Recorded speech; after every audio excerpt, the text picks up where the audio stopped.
We've come to the spot where it all went wrong. The first drownings of the year here on the French coast. Two survivors are showing me where their friends got into trouble late at night, trying to scramble onto a small boat. One of them was a 14-year-old boy called Obada. He was scared, and not for the first time. They're pointing to where Obada, the 14-year-old, disappeared and drowned, just so close to shore.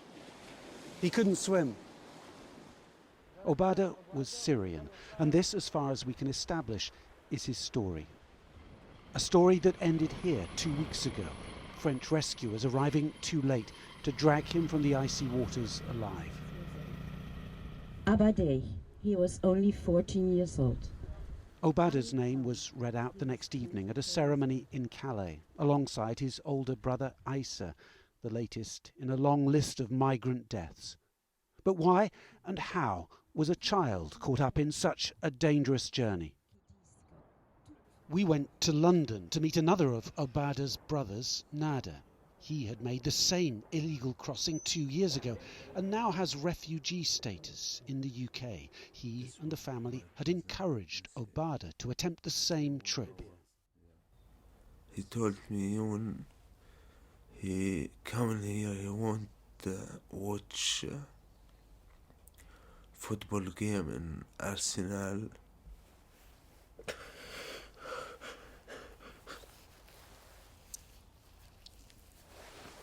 Nada is wrestling with grief and regret. And now, do you think maybe he should have stayed in Syria? Yes. He would still be alive. Alhamdulillah. It was last May that Obada, then aged 13, set off from war-torn Syria. His parents sent us footage of the bedroom he shared with them. They'd urged him to make the trip to England, wrongly believing they might then follow him legally. First stop, a flight to Libya with his brother Isa. And from Libya's capital, Tripoli, a first attempt to cross the Mediterranean in a smuggler's boat. But they were caught off the coast of Tunisia, possibly in this boat or one very like it, and sent back to Libya and to a prison controlled by a militia group. By the time they'd bribed their way to freedom weeks later, a traumatized Obada was talking about going home. Instead, his brother and friends urged him to toughen up and arranged a second boat trip. They were rescued by Italian coast guards, brought ashore here in Lampedusa, registered, then allowed to head north through Italy and France to Calais. Are they friendly? In London, Obada's brother warned them that England was tightening its rules, that it might be better to stay in Europe. I told them go to Germany because here difficult rules, new rules, very hard for asylum seek. But Obada insisted he knew no one in Europe. The family was determined to be reunited in England.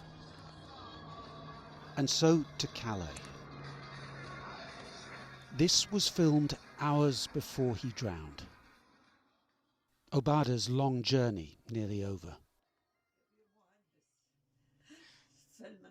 Back in Syria, his parents reacted to his death, telling us they wanted to see Obada's body before he's buried. It was left to Obada's brother in London to acknowledge the family's own role in what happened. He was very young to be Yes. making such a long, dangerous trip. Yes, Do you feel guilty? yes, yes. In Calais, some of those who'd been with Obada at the end are still waiting for another chance to cross to England. Adults judging the risks, not a child who died doing as he'd been asked.